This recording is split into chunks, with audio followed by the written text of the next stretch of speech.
नमस्कार। चलिए जानते हैं देश और दुनिया की तमाम बड़ी खबरों को सिर्फ 5 मिनट्स में।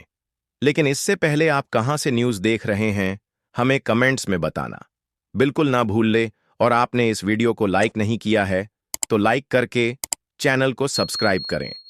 ईरान पर ट्रंप के बदले बदले बोल। अब इजराइल को चेताया, कहा फोर्डो को नहीं कर पाओगे। नेस्तनाबूत इजराइल और ईरान के बीच 9 दिनों से जंग बदस्तूर जारी है। दोनों ओर से एक दूसरे पर हवाई हमले हो रहे हैं। शहर दर शहर तबाह हो रहे हैं। इजराइल का निशाना ईरान के न्यूक्लियर प्लांट हैं, जिन्हें तबाह करने के लिए उसने अमेरिका से मदद भी मांगी है। लेकिन अब अमेरिकी राष्ट्रपति ने इसे लेकर बड़ा बयान दिया है। ईरान के खिलाफ इजराइल का साथ देने के लिए अमेरिकी फौजों को भेजने की संभावना के बारे में पूछे जाने पर ट्रंप ने कहा कि यह आखिरी विकल्प होगा। अभी हमारे पास अधिकतम 2 हफ्ते का समय है। उन्होंने कहा कि इजराइल के पास ईरान के underground Fordow W nuclear plant को अपने दम पर नेस्तनाबूद करने की क्षमता नहीं है। इजराइल के पास बहुत सीमित क्षमता है। वे फोर्दो का एक हिस्से को थोड़ा बहुत ही नुकसान पहुंचा सकते हैं, लेकिन इसे खत्म नहीं कर सकते। उन्होंने कहा कि तेहरान के पास न्यूक्लियर बम बनाने के लिए हर जरूरी सामान है। अगर ईरान परमाणु बम तैयार कर लेता है तो यह पूरी दुनिया के लिए खतरा होगा और इससे खतरा बढ़ेगा। बता दें कि इजराइल ने ईरान के न्यूक्लियर प्रतिष्ठानों को निशाना बनाकर 12 जून को धावा बोल दिया था। इस हमले को ऑपरेशन राइजिंग लायन के तहत अंजाम दिया गया, लेकिन इससे बौखलाए ईरान ने इजराइल की राजधानी तेल अवीव सहित उसके रिहायशी इलाकों पर अटैक करना शुरू कर दिया। इससे दोनों ओर लगातार हमले हो रहे हैं। इस बीच ईरान ने भारत के लिए अपना एयर स्पेस खोल दिया है। जंग के बीच ईरान में फंसे भारतीयों को सकुशल भारत लाया जा रहा है। ऑपरेशन सिंधु के तहत ईरान में फंसे भारतीयों को स्वदेश लाया जा रहा है। शुक्रवार रात को 290 भारतीयों को भारत लाया गया। इससे पहले 19 जून को 110 भारतीयों को लाया गया था। इस ऑपरेशन के तहत सरकार अगले 2 दिनों में लगभग 1000 भारतीय नागरिकों को रेस्क्यू करेगी। फोर्डो न्यूक्लियर प्लांट का निर्माण असल में ईरान की Islamic revolutionary guard corps IRGC की सैन्य इकाई के तौर पर किया गया था। यह ईरान के कौम शहर के उत्तर पूर्व में है और पहाड़ के कई फीट नीचे है, जो इसे हवाई हमलों से सुरक्षित बनाता है। फोर्डो का मुख्य काम यूरेनियम संवर्धन, यूरेनियम एनर्चमेंट है, जिसका उपयोग परमाणु ऊर्जा के उत्पादन में किया जाता है। इससे परमाणु हथियार भी विकसित होते हैं। रिपोर्ट्स के मुताबिक ईरान ने बेहद गुप्त तरीके से फोर्डो का निर्माण किया।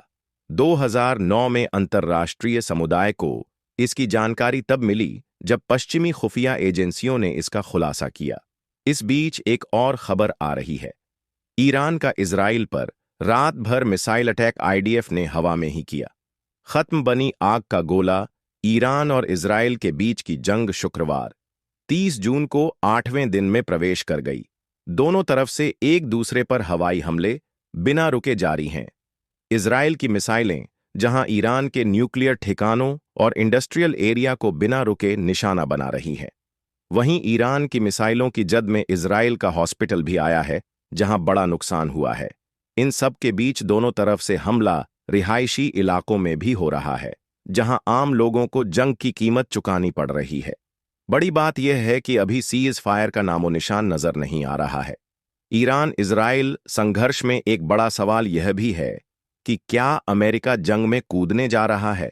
व्हाइट हाउस का कहना है नेगोशिएशन की संभावना के कारण राष्ट्रपति डोनाल्ड ट्रंप अगले 2 सप्ताह के भीतर फैसला करेंगे कि अमेरिका इजराइल ईरान संघर्ष में शामिल होगा या नहीं।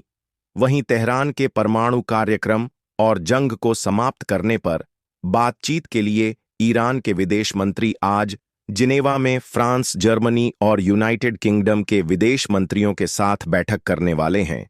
इंटरनेशनल एटॉमिक एनर्जी एजेंसी ने कहा है कि ईरान के पास हथियारों के लिए तो सामग्री पर्याप्त है, लेकिन परमाणु बम बनाने की उसकी कोई योजना नहीं है। तुलसी गबार्ड के ईरान परमाणु खुफिया जानकारी पर ट्रंप ने कहा है कि वह गलत है। बता दें कि गबार्ड ने कहा था कि ईरान परमाणु हथियार बनाने के करीब था ही नहीं। एक अमेरिकी अधिकारी ने कहा कि अगर ईरान के साथ संघर्ष का समाधान नहीं होता है और तेहरान मिसाइल हमले जारी रखता है, तो आने वाले हफ्तों में इजराइल के पास उच्च क्षमता वाले एरो इंटरसेप्टर की आपूर्ति खत्म होने का खतरा है। ईरान की सर्वोच्च राष्ट्रीय सुरक्षा परिषद ने घोषणा की है कि मोसाद के किसी भी सहयोगी के पास आत्मसमर्पण करने और क्षमा प्राप्त करने के लिए रविवार तक का समय है, और उसके बाद पकड़े गए किसी भी व्यक्ति को तत्काल युद्धकालीन दंड दिया जाएगा। परमाणु हथियार वाली जिस रिपोर्ट ने करवाया, ईरान इजराइल युद्ध उसी से पलटा।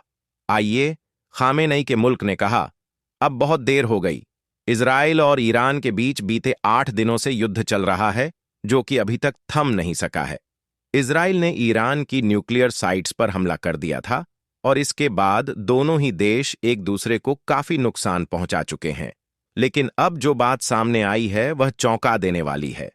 आइए, यानी इंटरनेशनल एटॉमिक एनर्जी एजेंसी के चीफ राफेल ग्रोसी अपने बयान से पलट गए हैं। उन्होंने दावा किया था कि ईरान परमाणु हथियार बना रहा है, और अब कहा है कि इसके सबूत नहीं मिले हैं। इंटरनेशनल एटॉमिक एनर्जी एजेंसी के चीफ राफेल ग्रोसी ने पलटी मारते हुए कहा है कि ऐसा कोई सबूत नहीं है कि ईरान परमाणु हथियार बना रहा है। आईएईए की रिपोर्ट और ग्रोसी के बयान के बाद ही इजराइल ने अटैक शुरू किए थे। ईरान ने जवाबी कार्रवाई करते हुए इजराइल में की जगहों पर मिसाइलों से हमला किया है। उसने गुरुवार को एक अस्पताल को भी निशाना बनाया, जिसमें कई लोग घायल हो गए। ग्रोसी के मुताबिक सैटेलाइट इमेज से साफ हो गया है कि जहां जहां परमाणु संयंत्रों पर इजराइल अटैक कर रहा है, वहां रेडिएशन के कोई सबूत नहीं मिल रहे हैं। आज दावा किया गया था कि इजराइल ने ईरान के परमाणु ठिकानों को तबाह करने की कोशिश की है। इस युद्ध में अमेरिका के भी कूदने की उम्मीद है। अमेरिका इजराइल के साथ है और वह ईरान को कई बार चेतावनी भी दे चुका है। इजराइल के साथ चल रहे युद्ध को लेकर ईरान ने कहा है कि आईए के इस बयान में देरी हो चुकी है, क्योंकि युद्ध अब शुरू हो चुका है। इधर ईरान इजराइल की जंग, उधर जेलेंस्की ने लिया यह बड़ेदा फैसला। जानिए किसे होगा सबसे ज्यादा फायदा। रूस ने 24 फरवरी 2022 को यूक्रेन पर आक्रमण किया था, तब से अब तक युद्ध जारी है। पिछले करीब 40 महीने से चल रहे युद्ध में यूक्रेन को भारी जानमाल के नुकसान का सामना करना पड़ रहा है। इसका सीधा असर उसकी आबादी पर पड़ रहा है। अपनी घटती जनसंख्या के संकट से निपटने के लिए यूक्रेन ने बुधवार को एक नया कानून पारित किया, जिसमें यूक्रेनी नागरिकों को दोहरी या बहु नागरिकता रखने की अनुमति दी गई है। 2022 में यूक्रेन की अनुमानित 4 करोड़ से ज्यादा आबादी थी, जबकि 2025 में इस देश की अनुमानित जनसंख्या घटकर 3.8 करोड़ है। युद्ध के चलते लाखों लोग देश छोड़कर भी चले गए हैं। यूक्रेनी संसद ने बुधवार को इस कानून पर मुहर लगाई। पहले यूक्रेनी कानून दोहरी या बहु नागरिकता को मान्यता नहीं देता था। इसका मतलब था कि देश से बाहर रहने वाले यूक्रेनी लोगों को यूक्रेनी पासपोर्ट प्राप्त करने के लिए अपनी दूसरी नागरिकता छोड़नी पड़ती थी। सरकारी अधिकारियों का अनुमान है कि यूक्रेन का प्रवासी समुदाय लगभग 2 करोड़ है। 1991 में सोवियत संघ के पतन के बाद जब यूक्रेन स्वतंत्र हुआ था, तब इस देश की जनसंख्या 5 करोड़ 2 लाख थी।